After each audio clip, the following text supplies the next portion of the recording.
assistant women's tennis coach at the University of Missouri. Coach, thanks for joining me today. Hey man, what's up? Not- Nothing much, nothing much. First and foremost, I have to say you have quite the playing career, and then I also noticed that you also won a couple of conference titles as a coach, and you're young, so I'm excited to talk with you today. And I thought a good place to just kick things off would be to learn a little bit about you and your story and what drove you to tennis as your passion. Yeah, so I'm happy to be here first of all, and thanks for doing this interview with me. I really appreciate you and for working with me as well. I've been kind of a mess today, but it's all good. So I started playing tennis. I'm originally from the Caribbean island in Grenada, and so I started playing when I was about 10 years old. Actually started late. I think that's kind of late for a lot of people. But I was originally a track and field. I was a runner, and I always said that the sport chose me. I didn't choose the sport. um, in the Caribbean, they come to the schools and they kind of like sort you out. Like, hey, do you want to play tennis? Do you want to play tennis? And I remember when I started with 20 girls, and I was the only one that continued to play. So, so I decided that I really enjoyed the sport and I wanted to take it further. And one of my passions was to always earn a tennis scholarship. And so I kind of worked my way. I played tons of ITFs growing up, throughout the Caribbean and Central America. At one point, I was ranked number 6 in the Caribbean and Central America. And then I earned a tennis scholarship to Southern University in Baton Rouge, Louisiana. And so I competed there for 3 years. I only played for 3 years. I only had 3 years of eligibility. And then once I was done there, I'm like, what do I do now?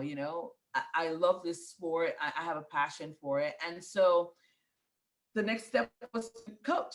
And so my coach, Jeffrey Conyers, he kind of, helped me in that way. He allowed me to be the graduate assistant there for 2 years while I attended grad school. And once I was done with grad school, I'm like, okay, I kind of want to stay in this. So what do I do? So I applied for jobs. I applied for tons of jobs, and originally I didn't get anything that I wanted. I didn't get any offers, to become a head coach or an assistant coach somewhere else. And Yeah. so I took a club job in California with Cliff Drysdale.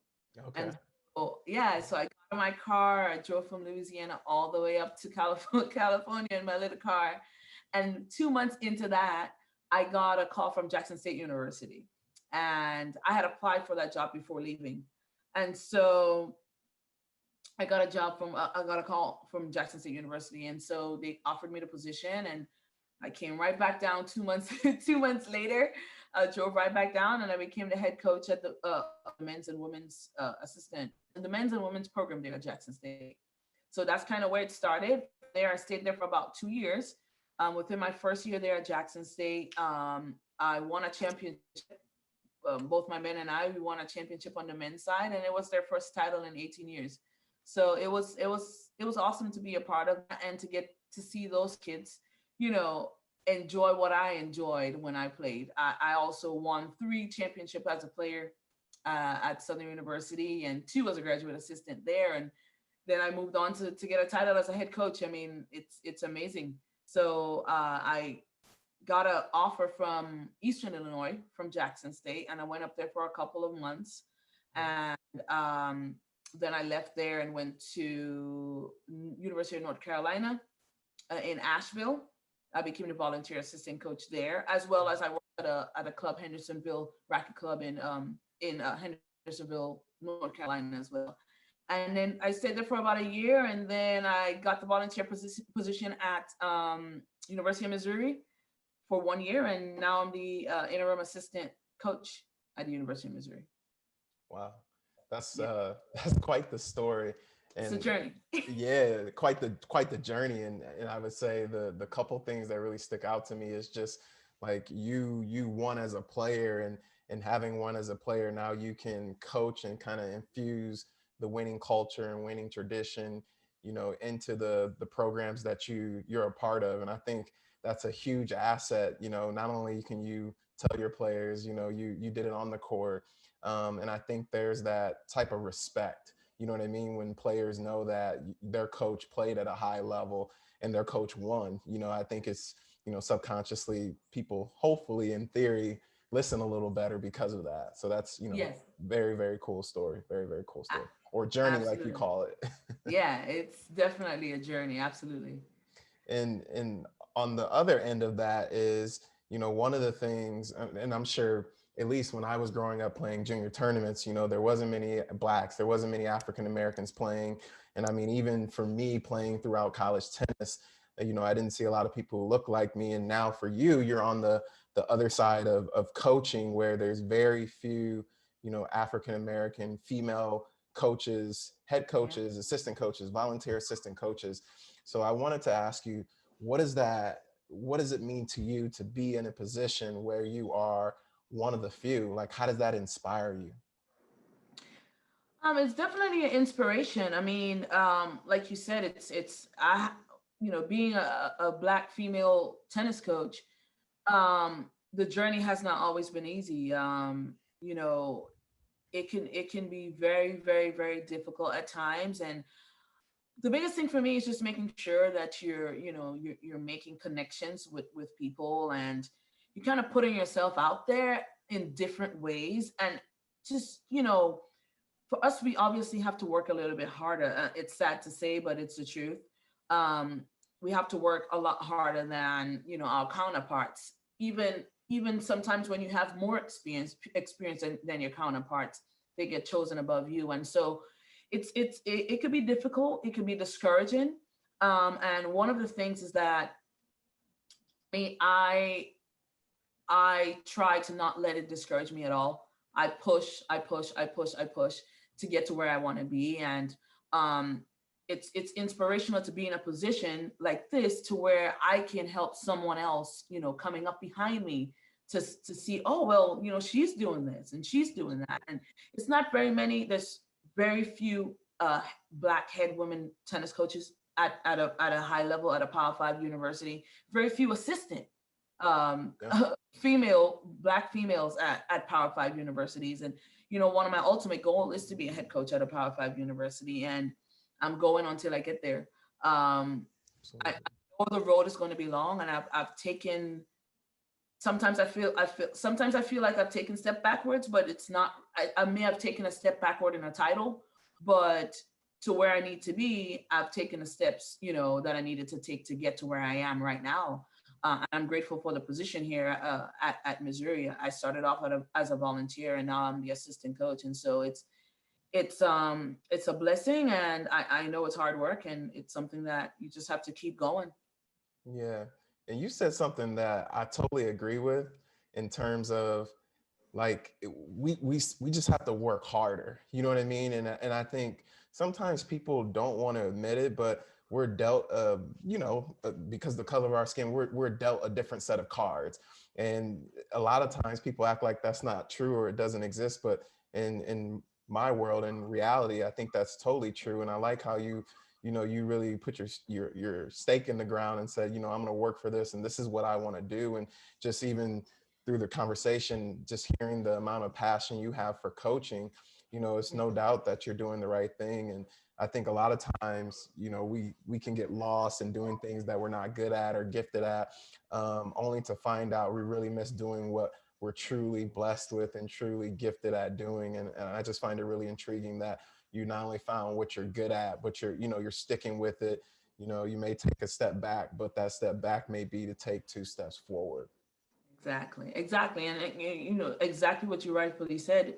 Coming from first going in as a head coach at 25 years old, going as a head coach, and then I a head coach of two programs, and I went from a head coach of two programs to a head coach of one program, and then I became a volunteer assistant at the University of North Carolina Asheville, volunteer assistant here at the University of Missouri. And so for me, it was, yes, like I said, to take a step back in the title, but from my goal is to be in a bigger conference and to keep working my way up. And so though I took a volunteer assistant um, uh, at the University of Missouri, that's kind of almost equivalent to a head coach somewhere else. It's Yeah. it's crazy to say it as like that, but it's kind of what it is. Those positions are very, very competitive to get. And so, like I said, I'm just grateful for the opportunity. And like I said, it's hard work. It's difficult. Yeah. And even taking a step back, just hearing that you were, because I knew you were the head coach at Jackson State. I didn't know you were 25 years old. And it's funny to think at 24, 25 years old, I was a grad assistant.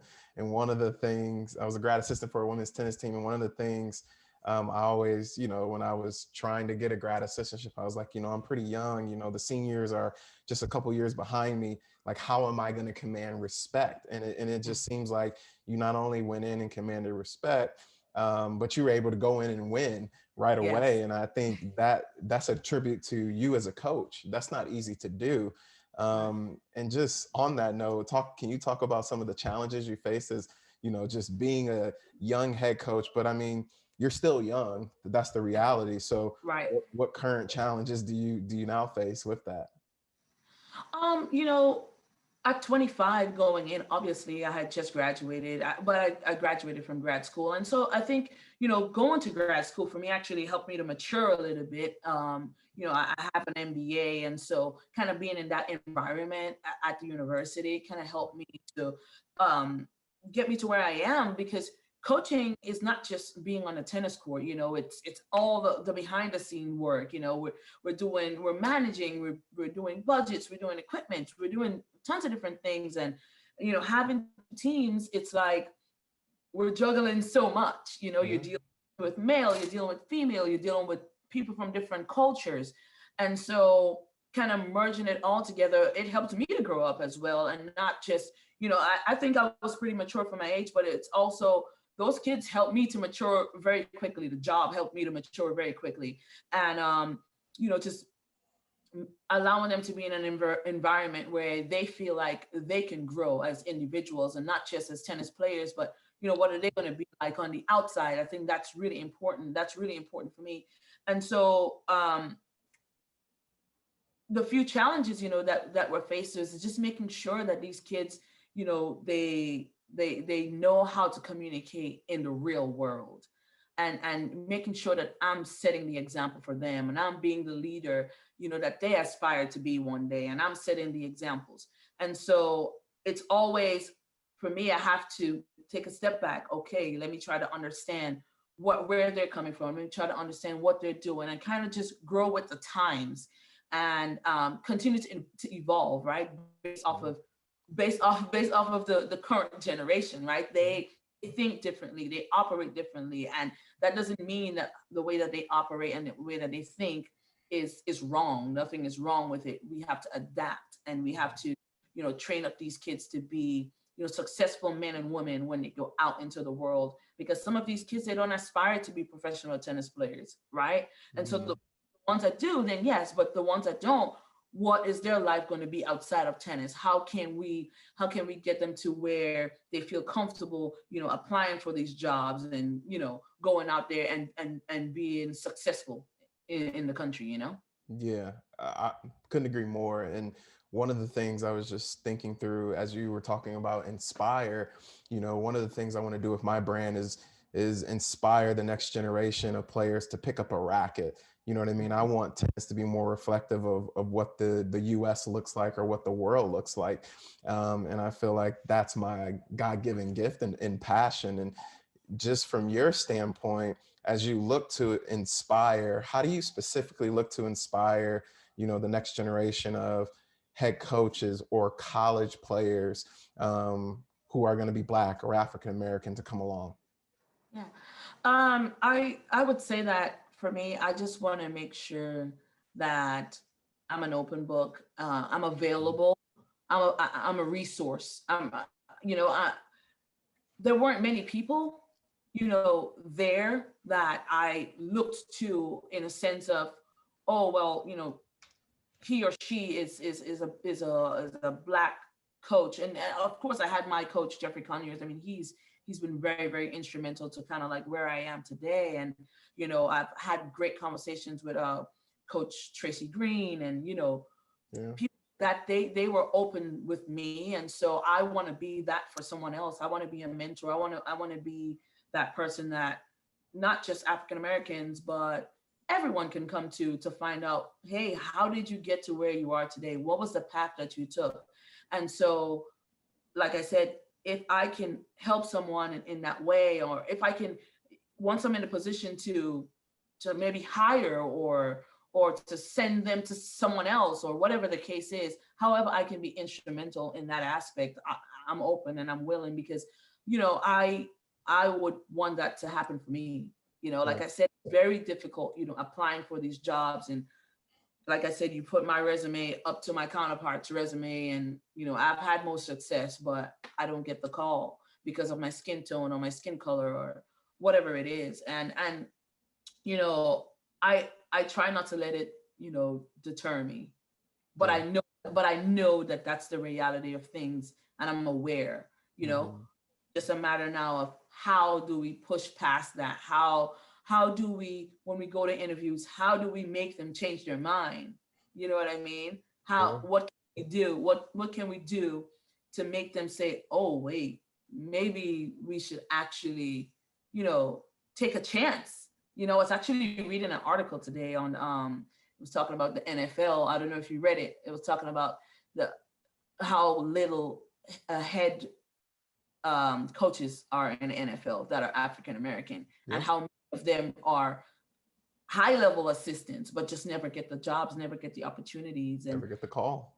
And the title of the article was someone has to want me, or something like that. And it's like, it was kind of heartbreaking, because I felt that article, like I felt like that, but at the same time, it's like, all right, what can we do to really put ourselves out there and to kind of set ourselves apart from everyone else?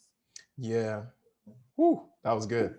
And I heard you say that, well, there were really two pieces. One was this thought process around being available. And I think when coaches like you are out there, it makes it easier for the next generation to have people to reach out to, because you're an open book, because you're available and you're willing to help. And that isn't always the case. But, one thing that I'll say is I'm glad it's the case with you, because I really think that's how you push the sport further along, and also bring in more head coaches who then can hire assistants, and their assistants will one day go through the process, and that process becomes a little bit easier every time, because you were able to fight to get to where you were. So, I mean, to your point on the NFL article, yeah, that is heartbreaking. And earlier in the season, there were a lot of qualified NFL coaches, and players were commenting that they just weren't getting the call. Like, what else do they have to do? They have Super Bowl rings as players, as coaches, and they still, they're going with someone else who fits this, make-believe mold of what an NFL coach is supposed to be. And I think the one thing that really stuck with me is you got to take a chance. And I think I'm looking forward to the day where, you see more college programs, taking that chance, because to me, it's going to pay off.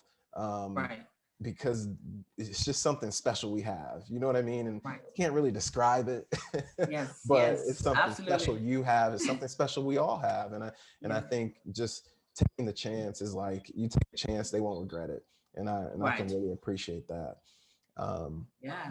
My last question for you is geared around this concept of what's one thing or one set of advice you would give to someone who is looking to get into coaching?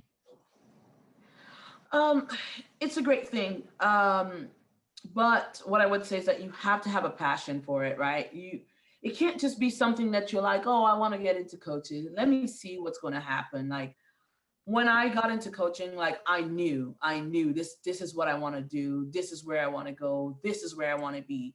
It was the same mindset for me when I started to play tennis. It was like, I love the sport.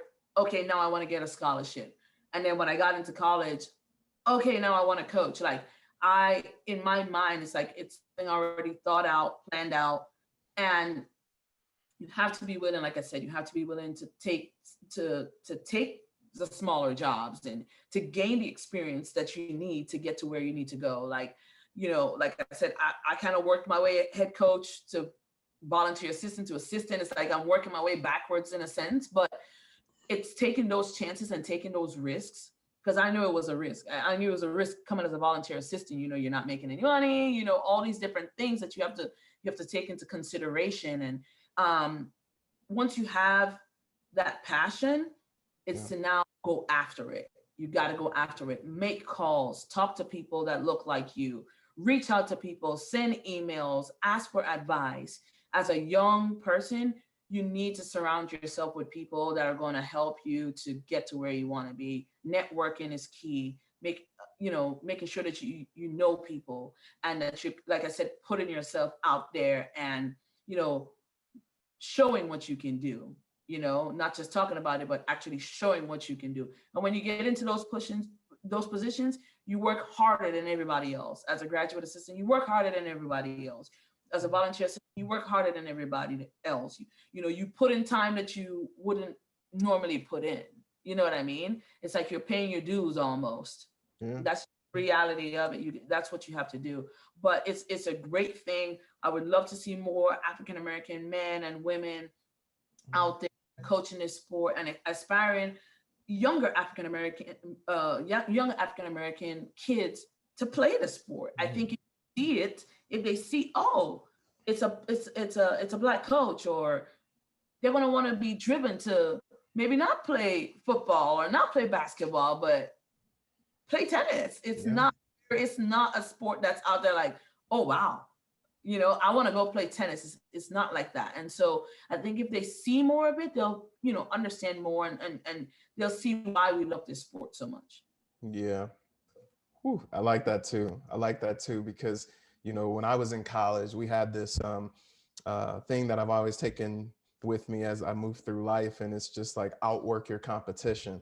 And it doesn't matter if someone's forehand is better or someone's serve is better. Like, I'm just going to literally work harder than you. And I know if I work harder than you, it's going to put me in the best position possible.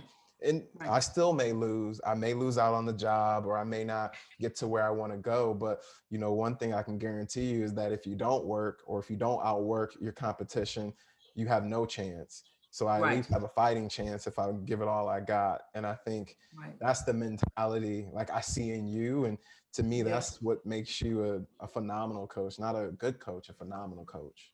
Thank you, man. I appreciate that. Yeah. So that's all the questions I have for you today. I want to say thank you for getting home safely in a snowstorm. and being able to hop on to chat. I wish you guys, I know there's a lot of challenges with this season, not only in tennis, but just in all sports. So I wish you a safe and healthy season. And I look forward to following your team's results as the season goes on. Yeah, thank you so much, man. I appreciate you for having me on the call. I enjoyed it. Thank you very much.